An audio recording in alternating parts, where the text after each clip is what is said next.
Sempre que a gente canta esse tema da volta de Jesus, eu gosto de compartilhar sobre o assunto, porque algumas pessoas, ao ouvirem falar sobre a volta de Jesus, fazem piada, zombaria, chacota, dizendo assim: todo mundo sempre falou que Jesus ia voltar, meus bisavós, meus avós, meus pais, agora vocês estão cantando e falando sobre isso, e Jesus que nunca volta. Eu já vi gente falar: isso não vai acontecer não, rapaz. Sempre disseram: isso nunca aconteceu. Essas pessoas que fazem isso mostram que não conhecem a Deus nem um pouquinho. Por quê? Primeira coisa que nós precisamos entender: Deus é eterno. Ele não está preso à nossa contagem de tempo. A nossa contagem de tempo é relativa. O que é isso? Ela não é uma contagem de tempo confiável, depende do referencial. Eu vou dar um exemplo para ficar mais fácil.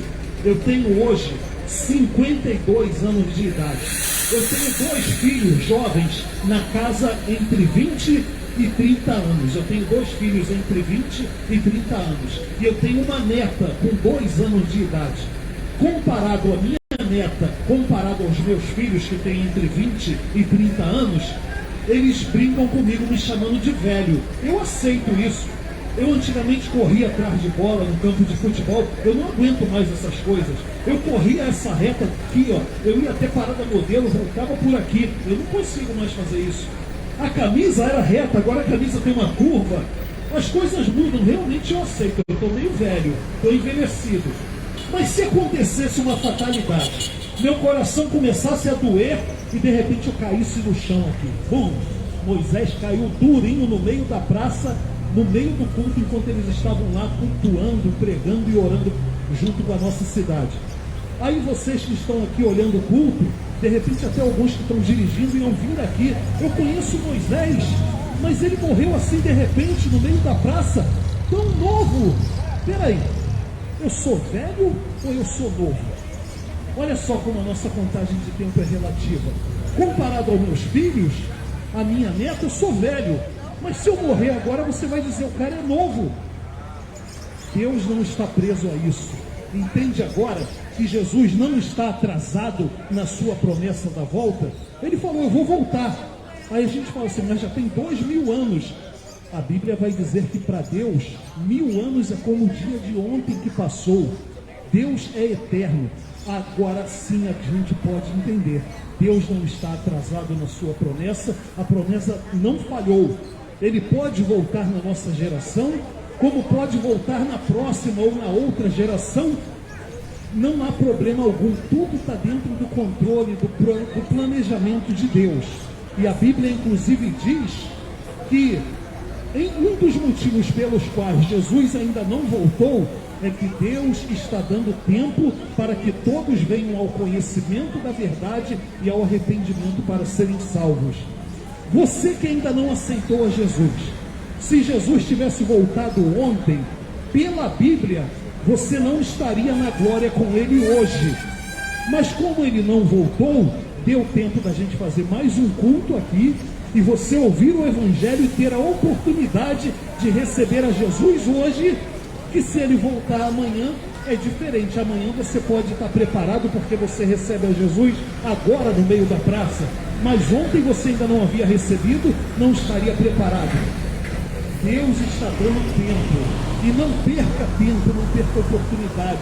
Nunca é bom perder tempo, nem na questão de profissão, nem na questão de estudos, em lugar algum, em momento algum. Perder tempo é coisa boa. Não perca a oportunidade, não perca tempo. Deus está dando tempo para que todos venham ao arrependimento e ao conhecimento da verdade, para que sejam salvos. Olha, Jesus também prometeu o julgamento. E em uma das vezes que ele falou sobre esse assunto, ele disse assim: quem crer e for batizado será salvo. Quem crer e tomar atitude. Muita gente diz: eu creio em Deus. Mas quando a gente fala assim, quer assumir compromisso com Jesus, quer aceitá-lo agora, aí a pessoa fala assim: não, compromisso é coisa séria, não vou fazer isso aí, ainda não estou preparado. Outras pessoas dizem: mas eu tenho muita fé em Deus, eu não preciso disso, como confundindo Jesus, aceitar a Jesus, com uma das opções religiosas.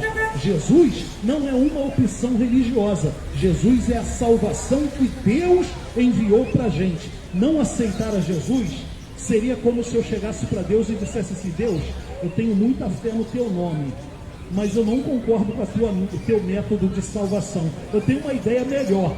Eu vou ser um cara do bem, terei muita fé no Senhor e no final a gente vê como é que fica. Só que eu tenho uma notícia para você: sem Jesus não vai dar não. Jesus disse: ninguém vem ao Pai senão por mim. Então você e eu precisamos de Jesus para estarmos preparados para esse grande dia da volta do Senhor, para o grande dia do julgamento de Deus.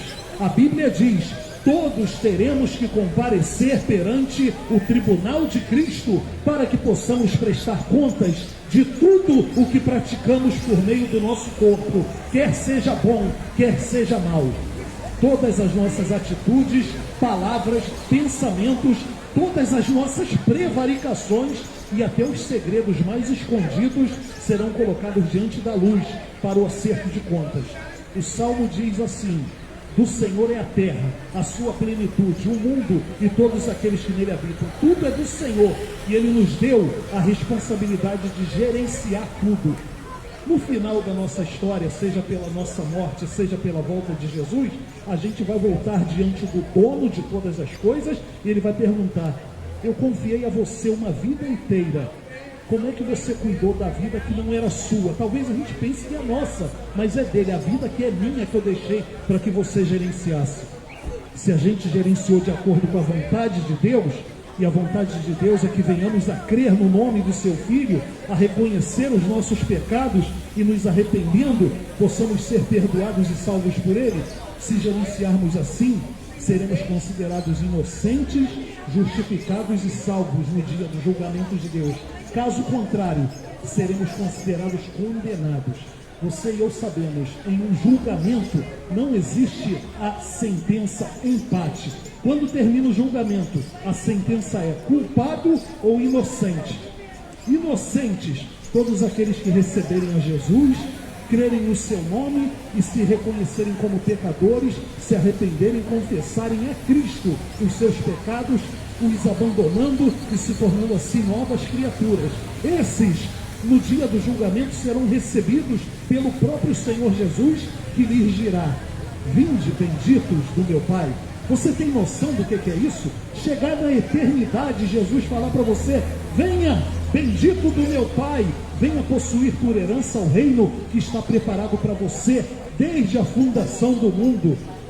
Aí, de repente, eu chego no julgamento e eu não aceitei a Jesus, mesmo tendo fé em Deus. Eu me desviei, eu era crente, mas eu me desviei do caminho do Evangelho. Não é porque eu deixei de crer, mas eu fiquei tão ocupado, era tanto compromisso, tanta coisa para fazer, que eu não tive tempo para receber a Jesus em minha vida.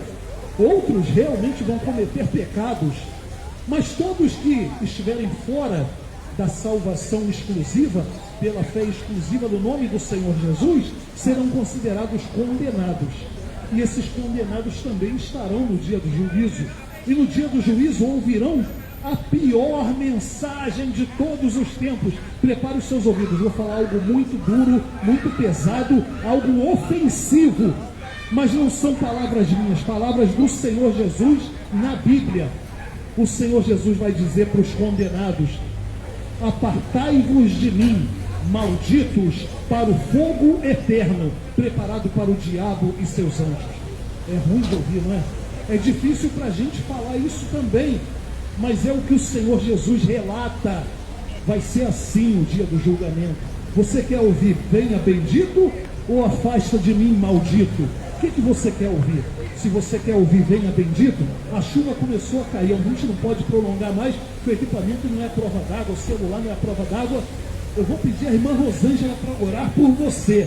Se você quer ouvir venha bendito e quer receber Jesus e crer no que a gente está falando aqui, crer no Senhor Jesus, você vai receber essa oração que a irmã Rosângela está fazendo. Aí a gente ora, você recebe a Jesus, a gente vai sair correndo por causa da chuva, mas Jesus vai continuar com você, na sua vida, no seu coração. Amém? Irmã Rosângela, Deus abençoe. Senhor, nosso Deus, nosso Pai, graça nós te damos, ó Deus, por essa tarde tão maravilhosa, por estarmos aqui reunidos, Senhor. Quantas pessoas estão ouvindo a tua voz nessa tarde? Então nós queremos te pedir que o Senhor toque de maneira especial nesses corações, dando uma oportunidade, Pai, para um dia morar contigo. Que eles possam ter entendido essa mensagem que nós viemos aqui trazer com tanto carinho, Senhor. Oh, meu Deus, que tu possas, Senhor, penetrar nesses corações e dar oportunidade a eles refletirem, Senhor, que o Senhor é o único caminho que leva ao céu. Pai, fica conosco também, nos abençoe nesta tarde, aqueles que vão pegar condução, que o Senhor esteja com eles, Senhor, e dando uma oportunidade de reconhecer o Senhor como o único e verdadeiro Salvador. Em nome de Jesus. Amém. Gente, obrigado por vocês terem acompanhado o culto com a gente, tá?